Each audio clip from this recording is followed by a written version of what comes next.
on that day, obviously you shouldn't be pardoned, and there's a little bit of a gray area there, but we're very much committed to seeing the equal administration of law, and there are a lot of people, we think, in the wake of January the 6th who were prosecuted unfairly. We need to rectify that. So he said, if you committed violence on that day, obviously you shouldn't be pardoned. I think that J.D. Vance was trying to take some centrist position, even though pardoning anybody who was convicted or sentenced in January 6th should obviously have to serve out the prison sentence that they were dealt, or any of the sentences that they were dealt.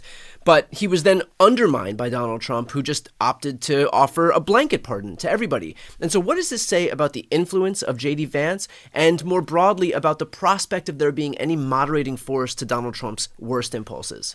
Well, even what the senators have been saying today, and there have been a number of them Republican senators who have understandably disagreed with the decision to pardon criminals who have assaulted police officers.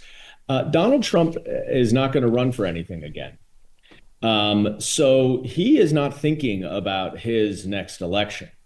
J.D. Vance is. Tom Tillis from North Carolina is going to have a very tight race this cycle. There are a number of others who are going to have to face the electorate again. And the traditional Republican mantra of back the blue has now just been thrown out. I do not want to hear any Republican tell me that that party backs the blue when their leader, who has captured and co-opted the entire party, just pardoned hundreds of people who assaulted police officers. Don't tell me that you back the blue, because what you did is back the coup. And that is what happened on January 6th. And so they are going to have to answer for that. And it's not good enough to just say, I wouldn't have done it. Or as John Thune said, I'm looking forward, not backwards, as if every decision, everything Trump says, you get to ignore because he had said it already. It makes no sense. And right. That's not going to fly. Is there any worry that these people, I know that you had alluded to the prospect of them feeling emboldened, but now will view their release from prison as kind of their mission to then continue to do the exact thing that got them thrown into prison in the first place, now that they feel validated in having done it?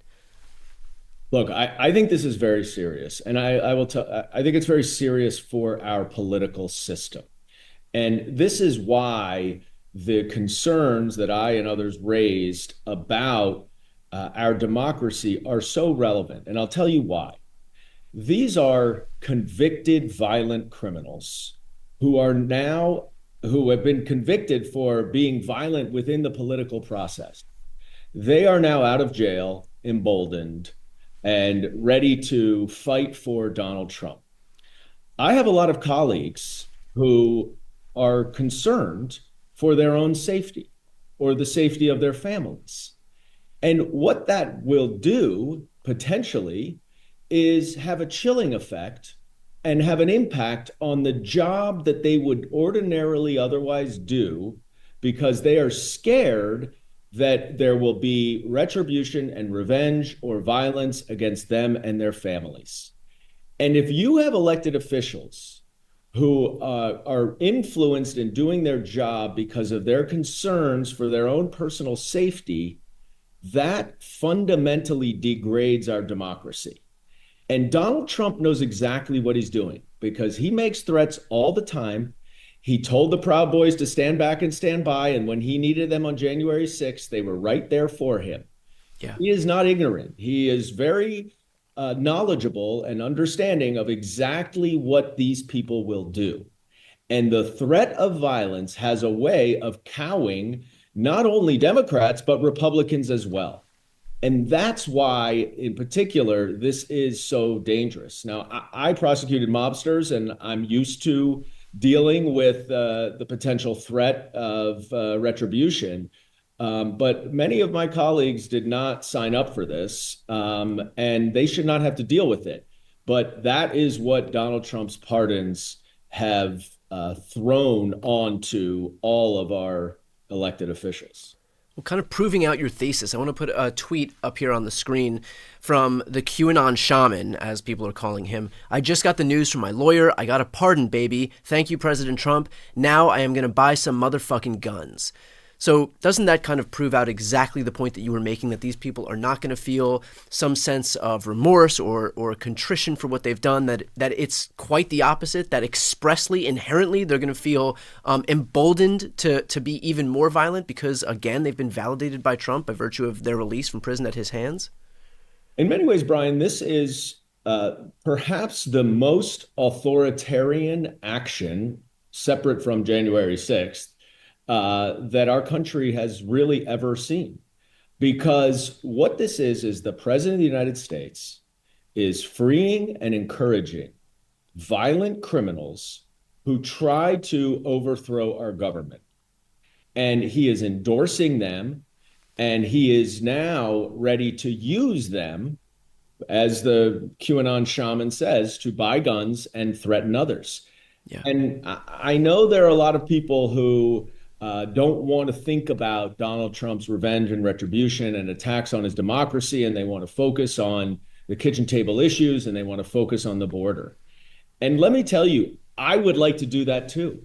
I would like to work with Donald Trump to help the middle class, to make childcare more affordable, to make healthcare more affordable, to make rent more affordable, to make groceries more affordable. We are ready, willing, and eager to work with Donald Trump and the Republicans to lower costs for Americans. And that's what Americans voted for him based on. And I think he sold them a bill of goods, but that's what they voted. They did not vote for him to pardon the January 6th violent criminals, to undermine and degrade our rule of law and our democracy. And so we cannot just say, oh, let's just focus on the issues related to the middle class and the border, and let's just focus on policy, when Donald Trump is already on day one attacking our rule of law and trying to undermine our democracy. It doesn't happen overnight. It happens slowly, and that's what he is doing. Doesn't this have whispers of what we'd already seen from Trump in his first term, where he ran in 2016 based on this idea that he's gonna usher in a jobs boom, that he's going to usher in a manufacturing renaissance, that he's going to pass an infrastructure law, that he's going to pass a healthcare plan that's more comprehensive and more affordable than the one that we had already in place, and that he's going to pass a middle-class tax cut. And at the end of the day, despite all of these populist promises, he did none of those things. And all he did with his political capital was to pass a tax cut where it overwhelmingly benefited millionaires and billionaires. And now he's doing the exact same thing, where he ran expressly on this idea that he's going to lower the cost of housing, of rent, of grocery prices, of eggs. And yet when push comes to shove, when it's time to actually offer up some action to back up his words, he didn't lift a finger to do anything that would relate to lowering the cost of groceries, but he signed sweeping executive orders making sure that convicted criminals were able to roam the streets again. That's exactly right. And when you look at the slew of executive orders, the flurry that he signed yesterday, none of them are related to costs of living. Yeah. None of them relate to helping middle-class Americans seek the American dream. They all related to Donald Trump's own, either his revenge and retribution, or his support for the Great Replacement theory and white nationalism, or trying to help Big Pharma, as an example, by undoing President Biden's efforts to lower prescription drug prices. And we haven't even gotten to his number one priority, which is cutting taxes for the billionaires who were sitting next to him on stage yesterday at the inauguration. And what I urge everyone to do that listens is, do not pay attention to what he says. Pay attention to what he does. In his inauguration speech, he did not mention tax cuts for billionaires, but that is what they are working on right now. He talked about the middle class, and he talked about Black and Hispanic voters who supported him, and that he's not going to forget that. Well, let's see if that's actually the case. I am quite certain it will not be. Well, I think that's the perfect point to leave off right here. So, Congressman, thank you for taking the time today. Thanks, Brian.